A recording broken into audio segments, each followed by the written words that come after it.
It's a welterweight title fight in Montreal.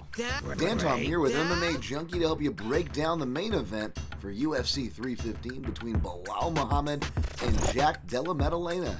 Della Maddalena, of course, has strung together 7 straight victories in the octagon en route to earning this title shot. However, Belal Muhammad, outside of a no contest that he avenged last time out and taking the title to Leon Edwards, well, he's won 10 straight, and he's going to look to hold serve, look to hold that proverbial door this weekend.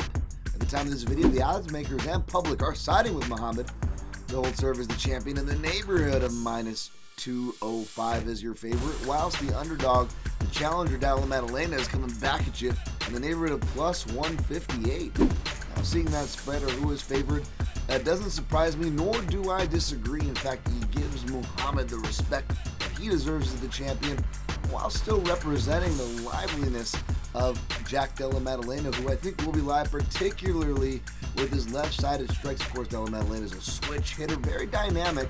Hopefully he can bring in, for his sake, more of the knees, front kicks, and left-sided head kicks, as those are all dissuasive shots that can serve as proverbial kryptonite to those orthodox wrestle boxing archetypes.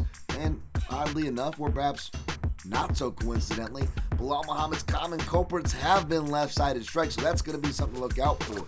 However, Muhammad is one of the best game planners, one of the better prepared fighters out there. Shout out to his team, Valley Flow Striking over there in Chicago, the Chicago Fight Team. They really bring Muhammad in prepared with a good game plan. Really hard guy to pick against. He doesn't get tired. He doesn't get deterred. You really got to put Muhammad out of there. However, there are details to his game that I think he can exploit on Della Maddalena. However, I do think Della Maddalena is underrated in the grappling. But for all those details, as far as to why I'm, well, siding toward the direction of Belal Muhammad, you're going to have to check out my in-depth breakdown over at MMAJunkie.com, where you can find results this weekend.